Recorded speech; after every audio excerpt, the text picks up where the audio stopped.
रामायण जिसने पढ़ी होगी उसको तो पता है। अगस्त जी ने, अगस्त मुनि ने कैसे पिया महाराज, क्यों पिया? श्री रामचंद्र भगवान लंकापति रावण पर विजय प्राप्त करने के पश्चात जब वापस आए तो सीता मैया को ब्राह्मणों के प्रति और संतों के प्रति बड़ी श्रद्धा है महाराज। सीता मैया आज कहती हैं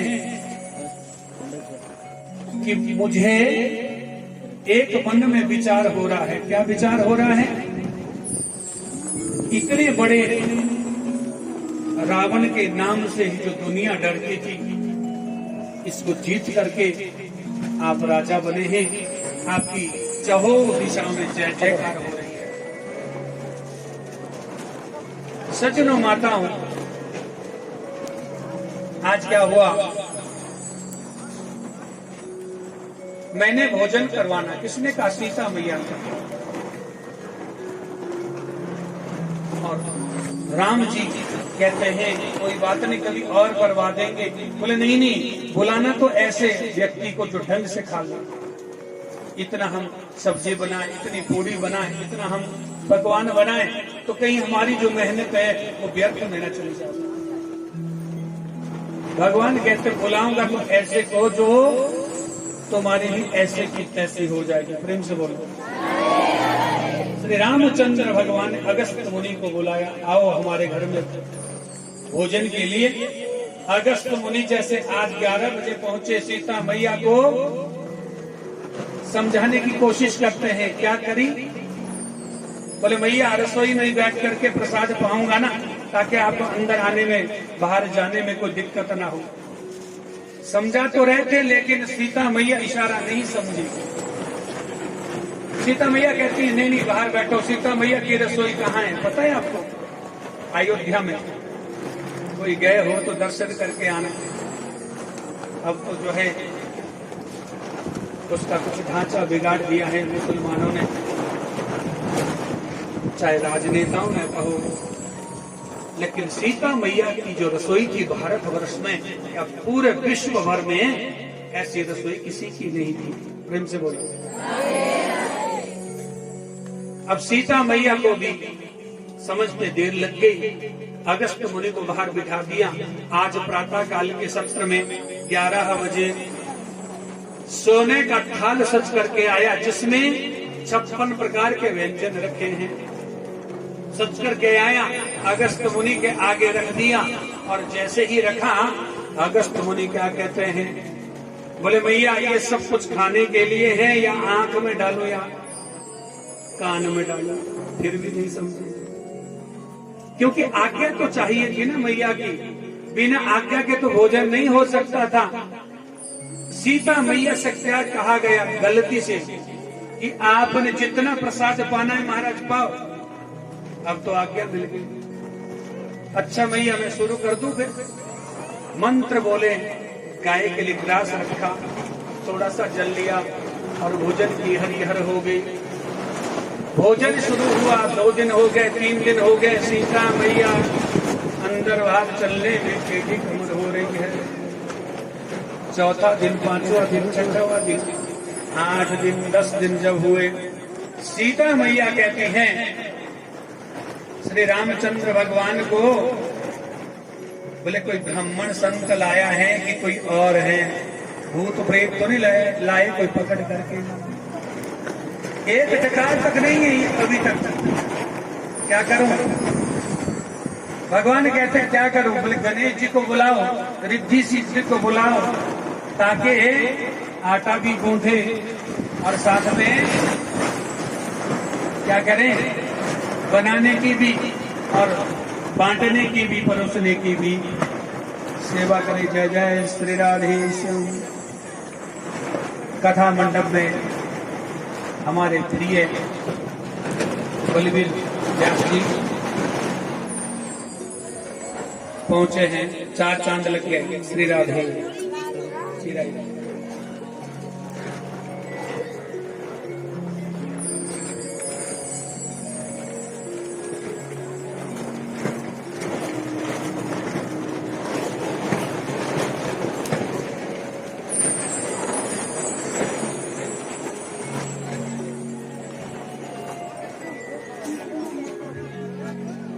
जय जय श्री राधे।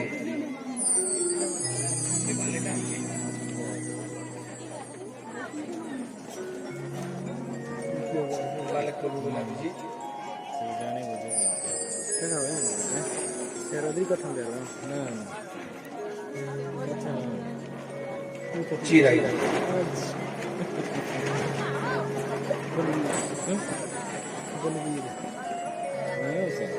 आसन दीजिए बैठने के लिए यजमान जी, कंबल का या किसी और आसन लीजिए। बोली भक्तवत्सल भगवान की। सीता मैया को आज थकान महसूस हो रही है सज्जनों माताओं, और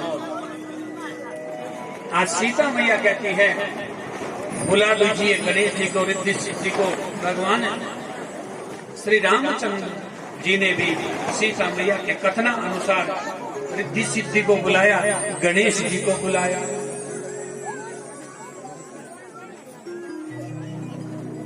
ये परम सौभाग्य है हमारे यजमान विवेक जी का, जिनकी कथा में 4 कथा व्यास है। प्रेम से बोलो। धर्म अर्थ काम और मोक्ष को देने वाले 4 कथावाचक, ना तो एक विलय जाने। स्वागत है बलबीर जी आपका बहुत बहुत। आप अपने जस काम छोड़ करके जहां भी कथा होती है आते हैं, ये आपका बड़पन है और हमें भी अच्छा लगता है। आज गणेश जी को बुलाया, रिद्धि सिद्धि को बुलाया। कितने दिन हो गए? 11, 12, 13, 14, 15, 16 दिन में भी एक डकार नहीं आई। 17 दिन में भी, 17वें दिन में तो सीता मैया ने कह ही दिया राम जी को। क्या कहा? अब बोले कहो, अब तो सारा राशन पानी सब खत्म हो रहा है,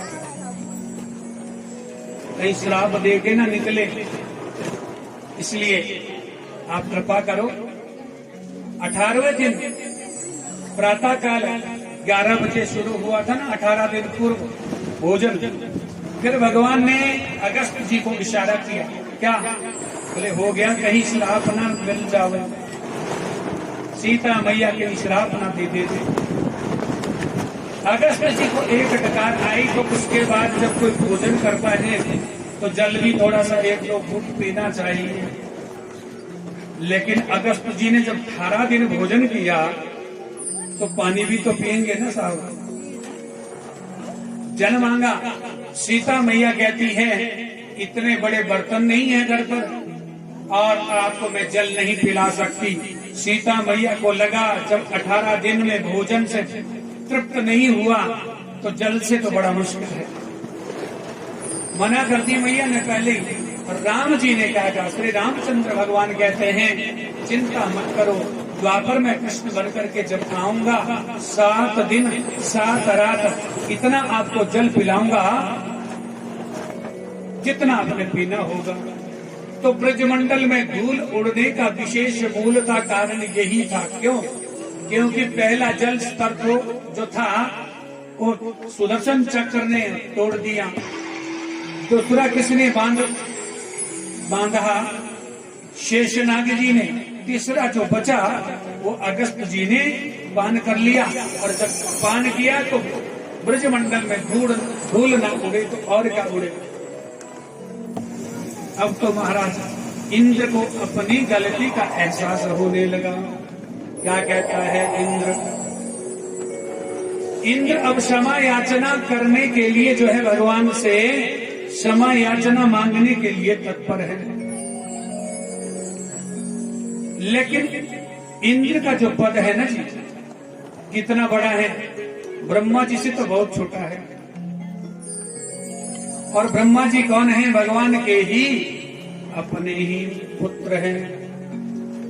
तो क्या कहते हैं इंद्र महाराज कि विशुद्ध सत्वम तब धाम शांतम तपोमयम् भास्करजस्तमस्तकम् मायामयोऽयम् गुणसम्प्रभावो न विद्यते ते ग्रहणानुबन्धः। प्रभु सुखदेव जी कहते हैं, राजन ध्यान पूर्वक सुनो कि विशुद्ध सत्वम तव धाम शांतम। आप कैसे हैं प्रभु? मैंने माना मुझसे गलती हुई है, लेकिन आपका शरीर जो विग्रह है ना प्रभु, वो विशुद्ध सत्व से परिपूरित हैं। और कैसे हैं आप? तव धाम शांतम शांताकारं भुजगशयनं पद्मनाभं सुरेशं। आप शांत हैं प्रभु, आप कभी अशांति नहीं फैलाते। आपको कोई आपका मान सम्मान करे तो सही, और यदि पांव भी कोई आपके पक्ष स्थल पर मारे हैं तो आप क्या कहते हैं? देवता कहीं आपको कष्ट तो नहीं हुआ? भृगु ने मारी थी ना लाल, कहा घटी हो हरि को जो मारी थी भृगु ने लाल। भृगु ऋषि को ही उल्टा कह रहे हैं, ब्राह्मण देवता आपको कष्ट तो नहीं हुआ, वेदना तो नहीं हुई, आप ऐसे शांत हैं। और तपोमयम भस्त्रजस्तमस्तकम, और उसमें तमोगुण और रजोगुण आपको स्पर्श नहीं कर सकते। रजोगुण तमोगुण को आप ध्वस्त करने वाले आपके चरण कमल है। और माया तो आपको स्पर्श तक नहीं कर सकती। माया और माया के कारणों से तो आप सदा सर्वदा दूर हैं। और फिर क्या कहते हैं कि पिता गुरुस्तम जगदामधीशो दुरत्तया काल उपात दंड। देवराज इंद्र क्या कहते हैं? आप संसार के पिता हो, संसार को बनाने वाले हैं, संसार के मालिक हैं। चराचर जो जीव हैं उसके आप स्वामी हैं, सर्वस्व को आप अभय वरदान देने वाले हैं। ऐसी स्तुति किसने की है? महाराज इंद्र ने। और सज्जनों माताओं, इंद्र वो सारी स्तुति याद कर रहे हैं। कौन सी?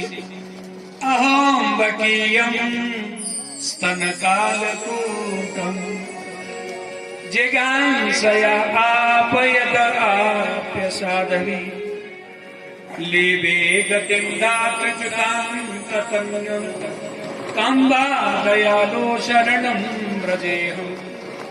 आप इतने बड़े दयालु है प्रभु कि पूतना जो मारने के उद्देश्य से, बकासुर की बहन जो मारने के उद्देश्य से आई थी, यशोदा को आपने वो गति देनी थी जो पूर्व में उसको दी। आपसे बड़ा दयालु कौन हो सकता है? और सज्जनों, इतनी स्तुति करने के बाद जो है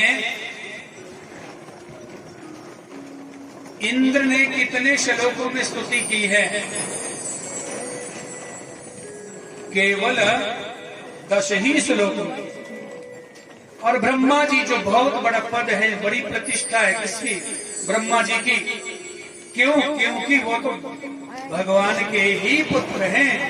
उन्होंने 40 श्लोकों में स्तुति की थी ब्रह्मा जी ने, लेकिन वो स्वीकार नहीं हुई। बोले क्यों नहीं हुई?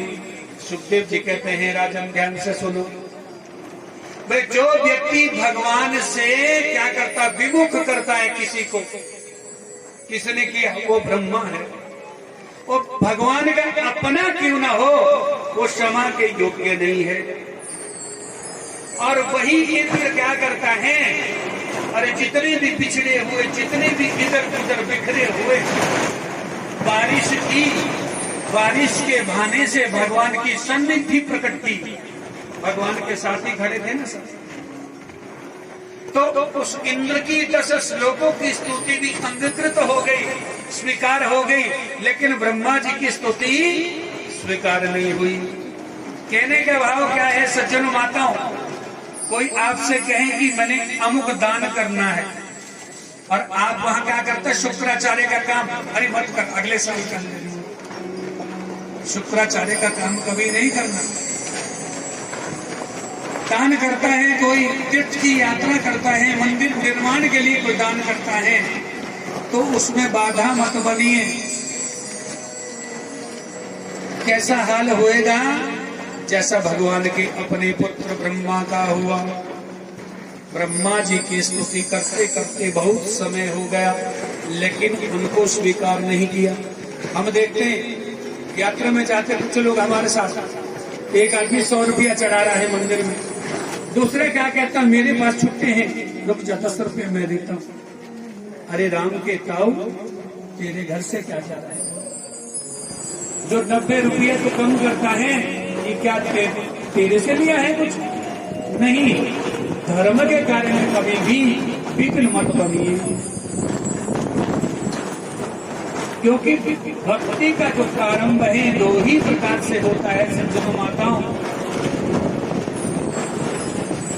सबसे पहले जो है प्रारंभिक भक्ति। प्रारंभिक भक्ति क्या होती है?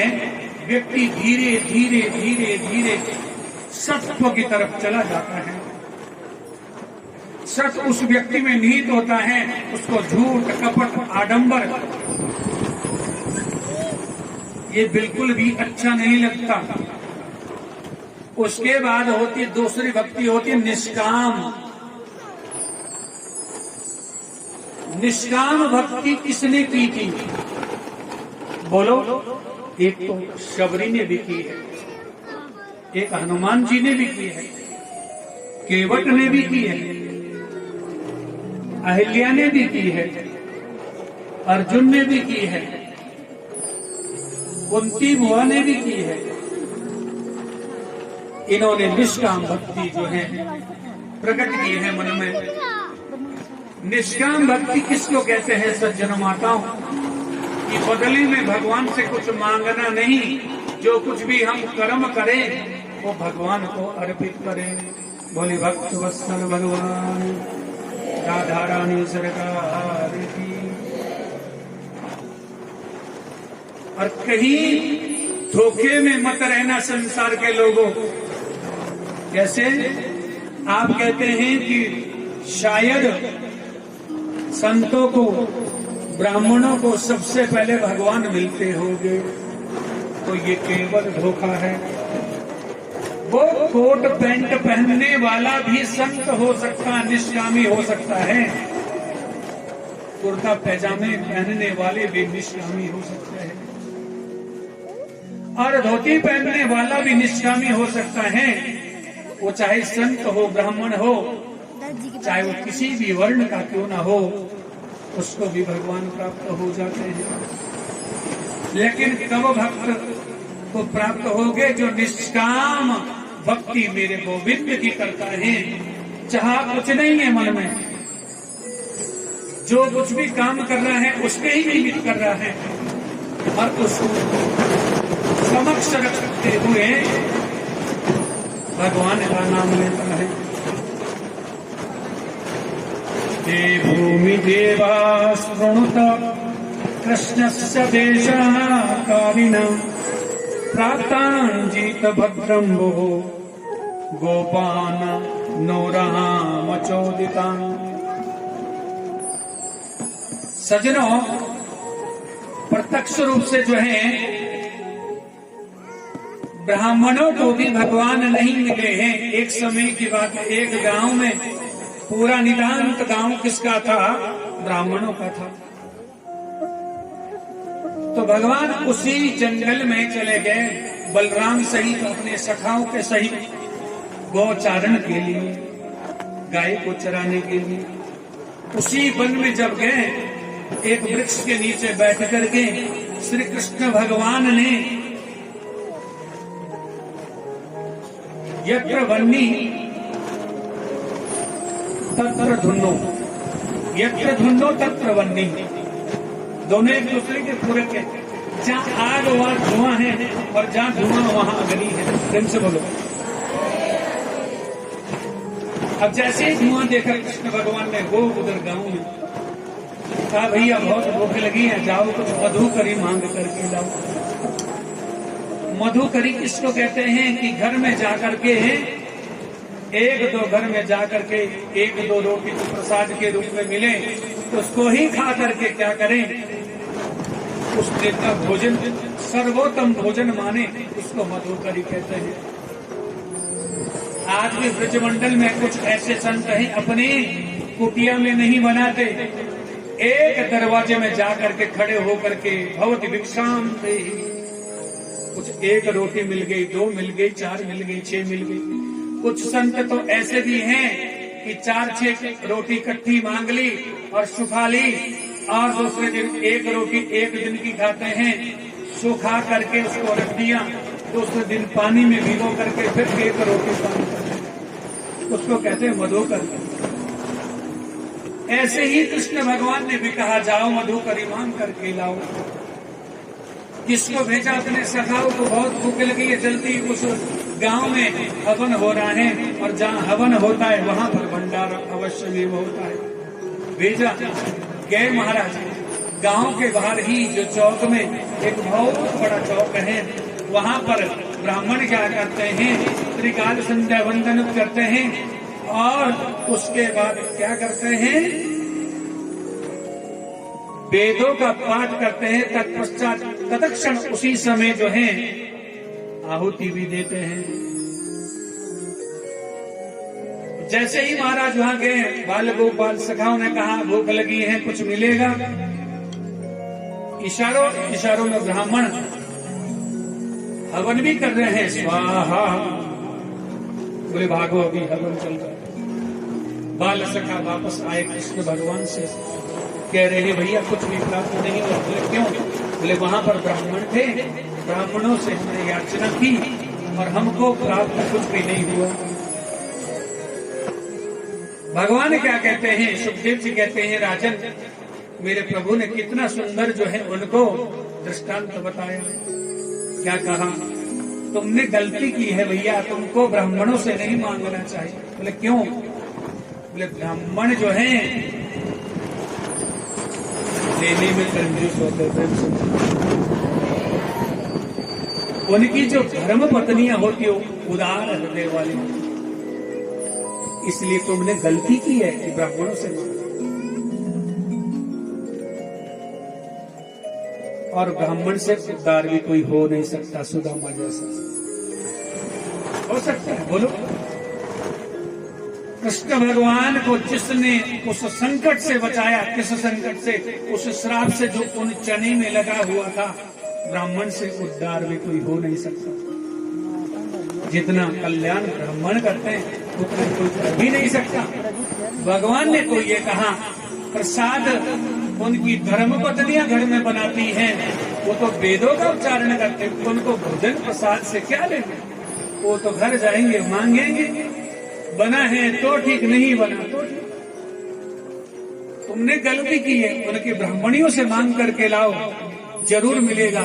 और शिष्य भी जो है उधर से जहाँ हवन स्थली थी वहां से निकल रहे हैं, उधर ब्राह्मणों को चिढ़ा भी रहे हैं, बोले हम तो भोजन के लिए जा रहे हैं।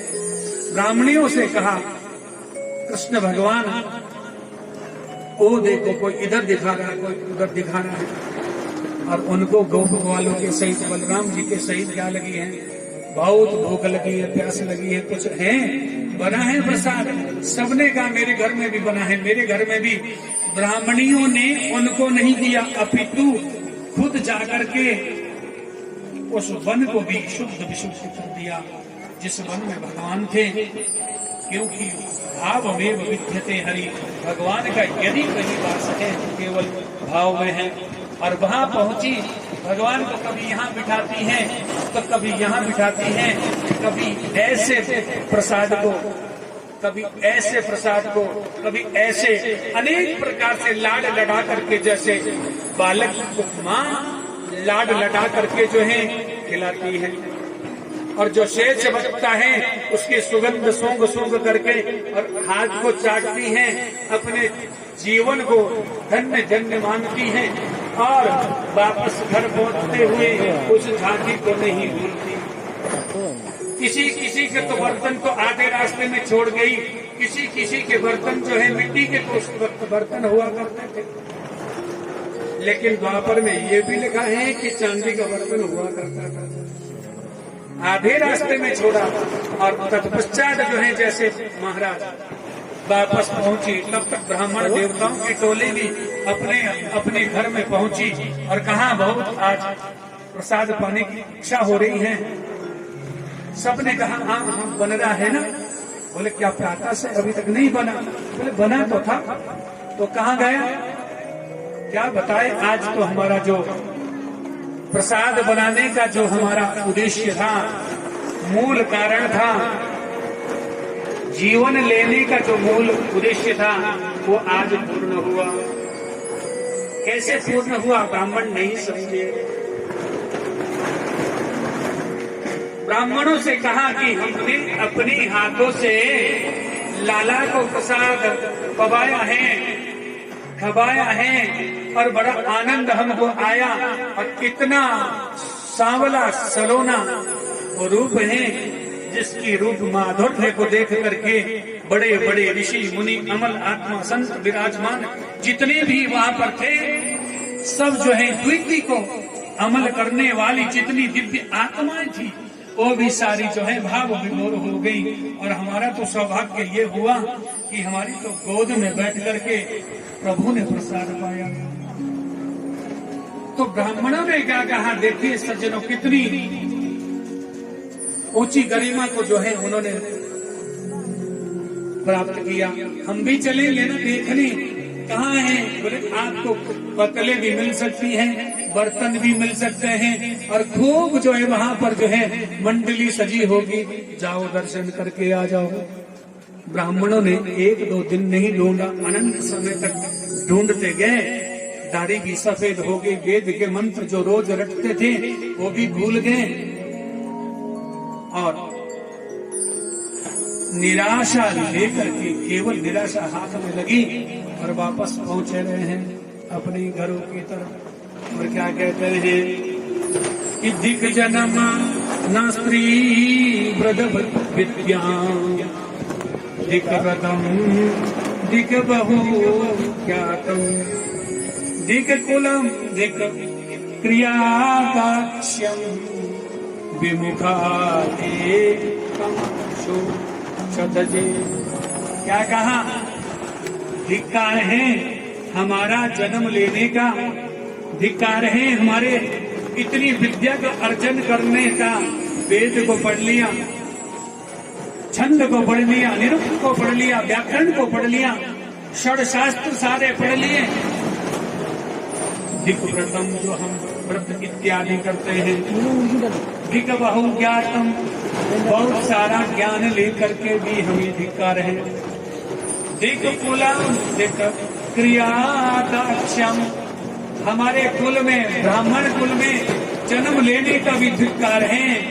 और जो हम निपुण है ना वेद शास्त्र में और क्रिया करने में, कौन सी जो हवनात्मक क्रियाएं हैं उसको करने में जो हमारी दक्षता है, वो भी धिक्कार है। क्योंकि जब हमसे भगवान ही विमुख हो गए,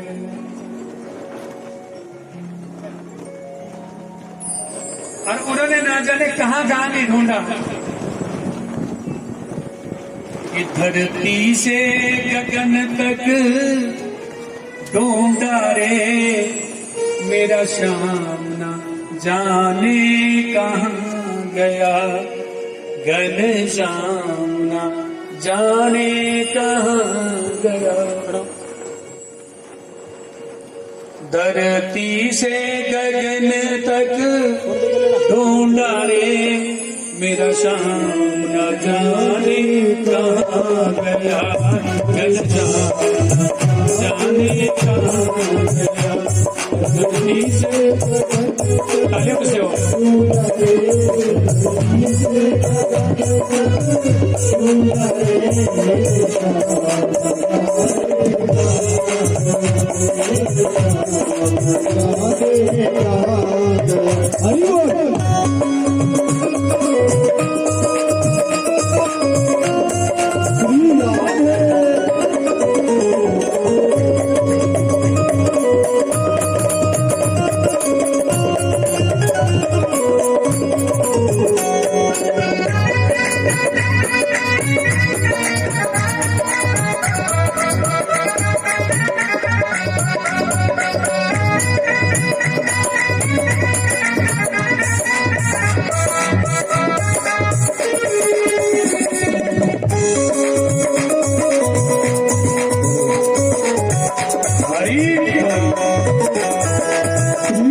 फूलों में ढूंढा मैंने गलियों में ढूंढा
मस्जिद में ढूंढा मंदिर में ढूंढा मैंने मस्जिद में ढूंढा मंदिर में ढूंढा मैंने मस्जिद में ढूंढा मंदिर में ढूंढा मैंने मस्जिद में ढूंढा ढूंढा जाने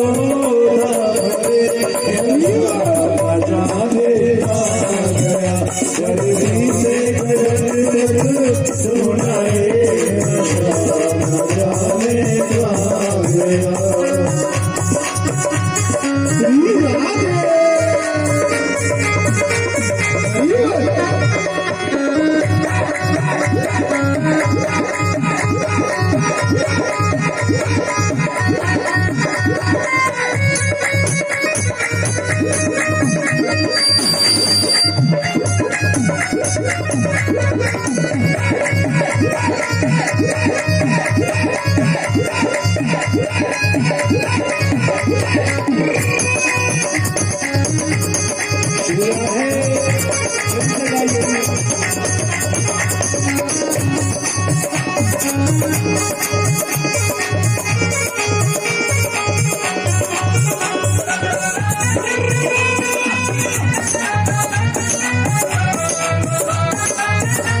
Thank you.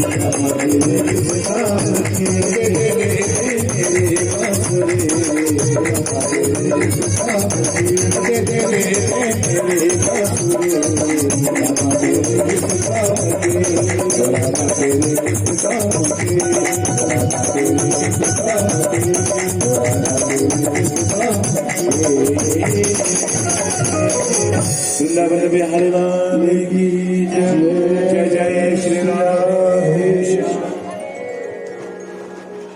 बोले भक्तवत्सल भगवान सज्जन माताओं, षष्ठम दिवस की जो कथा है रास पंच अध्याय